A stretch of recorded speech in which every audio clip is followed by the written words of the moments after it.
네, 믿음의 유산입니다. 아버지는 대학에 입학한 후 할아버지께서 사고로 돌아가시면서 결국 학비를 내지 못해 학교를 중퇴하셨습니다. 그 후 회사를 다니시던 아버지는 결혼하여 저를 포함해 5남매를 낳으셨습니다. 하지만 아버지는 대학을 졸업하지 못했다는 이유로 세상을 비관하며 술로 긴 세월을 보내셨습니다. 어머니는 막내 동생을 낳고 몸이 아프셨는데 여러 병원에 다녀도 낫지 않자 집안에 불상을 모셔놓고 무당을 불러 구술하셨습니다. 그런데도 어머니의 몸은 호전되지 않았습니다. 그러다 지푸라기라도 잡는 심정으로 교회에 나가신 어머니는 거짓말처럼 몸이 치유되는 기적을 경험하셨습니다. 그 후로 매일 새벽 예배를 나가시며 20여 년간 성가대원으로 봉사하셨습니다. 비록 한글은 모르셨지만 반복 연습을 하며 음률과 가사를 기억해 찬송하셨습니다. 그러던 중 아버지는 어머니의 전도로 교회에 다니시다가 58세의 간경화로 천국에 가셨습니다. 오늘 예수께서 그들 앞에 또 비유를 들어 이르시되 천국은 좋은 씨를 제 밭에 뿌린 사람과 같으니 라는 말씀처럼 저는 유치원생일 때부터 좋은 씨를 자기 밭에 뿌린 어머니의 손을 잡고 교회에 다녔습니다. 알코올 중독자이신 아버지를 보며 난 어른이 돼서 절대 아버지처럼 살지 않겠다고 다짐했습니다. 하지만 저는 알코올 중독과 게임 중독으로 쾌락과 음란을 일삼으며 가족과 주변 사람들에게 상처를 주므로 아버지보다 더한 죄를 짓고 살았습니다. 그러다 10여 년 전 큐티하는 공동체에 속한 뒤 저의 죄를 보고 회개하게 되었습니다. 그리고 가라지가 뿌려지지 않고 깨어있도록 하나님이 저희 가정에 아버지의 알코올 중독이라는 고난을 허락하신 것을 깨닫게 되었습니다. 상처와 열등감 속에서 세상을 원망하다 죽을 수밖에 없던 이 죄인을 먼저 내 속에 가라지를 보고 회개함으로 천국을 맛보게 하신 하나님께 감사드립니다. 저도 부모님이 물려주신 믿음의 유산을 자녀들에게 잘 대물림할 수 있기를 기도합니다. 네, 적용하기입니다. 형제들과 조카들에게 매일 SNS로 큐티 말씀과 가정 잠언록을 보내겠습니다. 새 딸에게 일주일에 2번 이상 맛있는 반찬을 해주겠습니다. 네, 정말 여기 이렇게 나와 있듯이 자신 안에 있는 그 가라지를 이렇게 뽑아내는 것이 천국을 이렇게 누리는 것이라고 말해주고 있습니다. 네, 오늘은 이 마태복음 13장 24절부터 30절까지 말씀인데요. 24절에요. 예수께서 그들 앞에 또 비유를 들어 이르시되 천국은 좋은 씨를 제 밭에 뿌린 사람과 같으니 라고 해서요. 천국을 이렇게 비유를 하고 계세요. 근데 천국은 좋은 씨를 제 밭에 이렇게 뿌렸다라고 말씀해 주고 있잖아요. 그렇다면 이 좋은 씨가 무엇일까요? 오늘 본문에는 안 나오는데 내일 본문에 예수님이 직접 해석을 해 주시거든요. 마태복음 13장 38절에 나와 있어요. 밭은 세상이요 좋은 씨는 천국의 아들들이요 가라지는 악한 자의 아들들이요 라고 말씀해 주고 있습니다. 좋은 씨라는 것은 쉽게 말하자면 하나님의 자녀들이다 라고 볼 수 있겠죠. 가라지는 악한 자의 아들들이다 라고 이렇게 해주고 있는데요.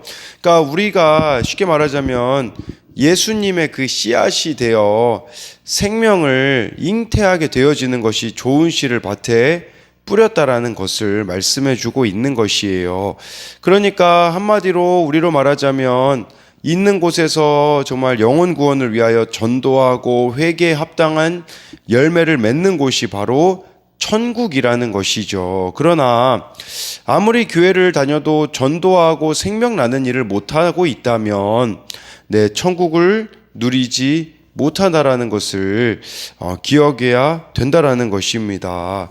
그래서 어제 말씀과도 또 연결시켜 보자면 좋은 씨는 100배, 60배, 30배 또 결실을 맺는다라고 했잖아요. 우리도 마찬가지로 정말 이 하나님의 자녀로 바르게 살아간다면요. 우리가 있는 그곳이 집이 됐든 구역이 됐든 교회가 되었든 사회가 됐든 곳곳에 천국이 임하게 되어지는 일들이 일어나야 한다라는 것이에요. 그래서 이 24절에 대한 적용 질문으로는요. 나는 좋은 씨인가요? 예수님이 뿌려지기 위해 기도하고 있습니까? 오늘 나의 사건을 약재료로 삼아 예수님을 전하고 있나요? 해서요. 25절 말씀으로 가면요.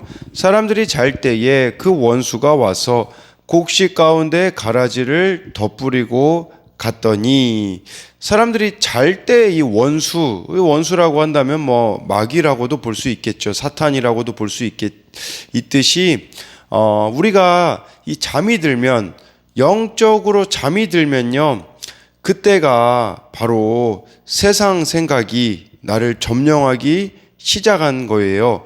그러니까 영적으로 내가 깨어있지 않으면요, 나도 모르게 내 마음에 가라지가 자란다라는 사실을 기억해야 돼요.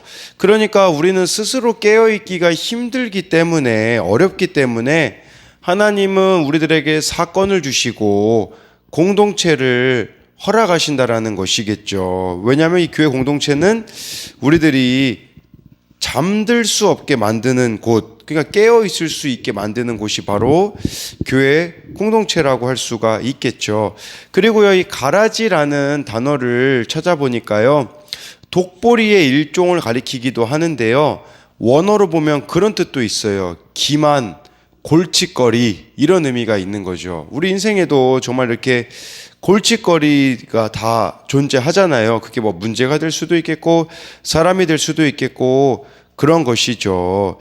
네, 그렇지만 그것이 나를 또 깨어 있게 만들어 줄 수 있다라는 것을 기억해야 되는 것이겠죠.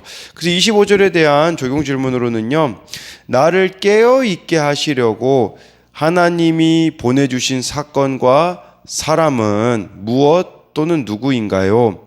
이를 통해 내 안에 가라지가 무엇인지 돌아보나요? 나는 지금 어디에 잠들어 있나요? 돈인가요? 명예인가요? 게임인가요? 야망과 쾌락이나요? 그러니까 우리의 영적인 잠을 들게 만드는 요소들이 무엇이 있는지를 물어보고 있는 것입니다. 26절에요. 싹이 나고 결실할 때에 가라지도 보이거늘 이라고 해서요, 어디든지 가라지가 없는 곳은 없다라고 생각하시면 돼요. 그러니까 인간은 100% 다 죄인이기 때문에 가라지가 없는 곳은 없습니다. 가라지가 없는 공동체는 없다라고 할 수 있겠죠. 27절에요. 집 주인의 종들이 와서 말하되 주여 밭에 좋은 씨를 뿌리지 아니하였나이까? 그런데 가라지가 어디서 생겨나이까? 라고 해서요, 이 좋은 씨를 원어로 보면요, 최상의 극상품에라는 뜻을 가지고 있습니다. 최상의 것, 극상품 씨를 뿌렸지만 이 가라지가 어디서 생겼냐라고 묻고 있는 것이죠. 그러니까 이 가라지는요, 중요한 것은 내가 빼버릴 수 없어요. 그래서 우리도 주인에게 물어봐야 돼요. 아까 제가 그 가라지가 25절에 골칫거리라고 했잖아요. 우리 인생에 골칫거리가 있어서 뭐 사람이 된다면 빼버리고 싶을 때가 얼마나 많이 있습니까? 그러나 이 집 주인의 종들처럼 우리가 해야 되는 일은 뭐냐면요, 주여라고 물으셔야 돼요. 주여, 네, 이 가라지를 어떻게 해야 될까요? 라고 이렇게 예수님께 우리는 물어야 한다라고 말씀해 주고 있는 것이겠죠. 그때 28절에요. 주인이 이르되 원수가 이렇게 하였구나. 종들이 말하되 그러면 우리가 가서 이것을 뽑기를 원하시나이까? 29절에요. 주인이 이르되 가만두라. 가라지를 뽑다가 곡식까지 뽑을까 염려하노라. 라고 이렇게 하는데요. 네, 이 가라지와 곡식을 분리하는 작업은 추수 때로 미루고 그때까지 함께 자라게 한다라는 거예요. 이렇게 분리 작업을 미루는 이유는 곡식이 뽑힐까봐 염려되기 때문이라는 거죠. 그리고요, 이 곡식과 가라지는 어느 정도 성장하기까지는 아주 비슷해서 구분이 어렵기 때문이라고도 볼 수 있습니다. 그래서 이 하나님 나라가 완성될 때까지 악은 또 가라지와 마찬가지로 우리 마음 속에도, 가정 안에도, 교회 안에도 존재할 할 것입니다. 그러나 이 가라지가 곡식의 성장을 방해한다고 할지라도 진정한 곡식은 믿음으로 환난을 이기고 성장해 알곡을 맺을 것이에요. 또 이런 의미로도 볼 수 있어요. 내 옆에 가라지 때문에 힘들다면 오늘도 어김없이 똑같은 결론으로 내 속에 가라지를 봐야 합니다. 그러니까 이 가라지 뽑지 않는 게 곡식 때문이라고 말씀해주고 있잖아요. 그러니까 우리가 옆에 그 가라지를 하나님이 두시는 것은 또 나를 보기 위함이다, 이런 관점으로도 볼 수 있는 거예요. 그러니까 내 속에 가라지를 뽑아내라고, 이 가라지가 외부적인 것만 있는 게 아니라 우리 안에도 가라지가 있을 수 있거든요. 그러니까 이거 뽑아내라고 내 옆에 가라지를 허락하셨다라는 거죠. 그러니까 우리가 이런 질문을 할 수 있잖아요. 내게 대체 왜 이런 사람을 만나게 하셨나? 내 자식은 왜 이 모양인가? 뭐 이런 식으로도 말할 수 있겠지만, 아까 기억해야 되는 것은요, 왜 그렇습니까? 내가 잠들었기 때문입니다. 어떤 경우에도요, 우리에게 이 가라지를 버리고 뽑아낼 권리가 없습니다. 내가 잠들었기 때문에 깨어있지 못해서 덧부려진 가라지를 뽑아낼 생각을 해서는 안 된다라는 것이겠죠.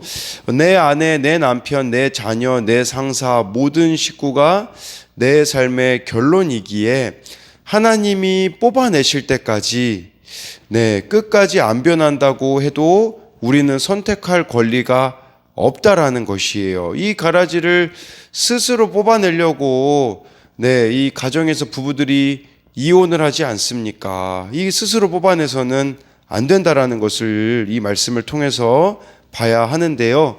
이 말씀에 대해 28, 29절에 대한 적용 질문은요, 뽑아내고 싶은 내 옆에 가라지는 누구입니까? 그 가라지가 공동체에 속하지 않고 하나님의 말씀에 잠들어 있던 내 인생의 결론임을 인정하나요? 그들을 애써 바꾸지 않고 뽑아내려 하지 않고 그를 통해 내 모습을 보게 해달라고 기도해 봅시다. 또 변하지 않는 그들을 보며 질기게 안 변하는 회개해야 할 나의 모습은 무엇이 있습니까? 주께서 가만두라고 하시는데도 뽑아버리고 싶은 것은 무엇이 있습니까? 마지막으로 이 30절을 보게 되어지면요, 둘 다 추수 때까지 함께 자라게 두라. 추수 때에 내가 추수꾼들에게 말하기를 가라지는 먼저 거두어 불사르게 단으로 묶고 곡식은 모아 내 곡간에 넣으라 하리라 라고 해가지고요, 이렇게 추수 때까지 가라지를 뽑지 않기로 주인이 결정했다라는 것은요, 이 추수 때가 언제겠습니까? 예수님이 재림하실 때가 될 수도 있고요, 죽음 이후에 우리가 정말 주님 앞에 섰을 때 그때 내가 알곡인지 가라지인지가 드러나게 된다라고 이렇게 말씀해주고 있는 것이에요. 그렇기 때문에요, 지금부터 철저히 내 자신을 돌아봐서요, 내 안에 가라지가 자라고 있다면 잘라 버려야 한다라는 것이에요. 아까 이 둘의 모습이 비슷하다고 했잖아요. 우리도 마찬가지일 수 있어요.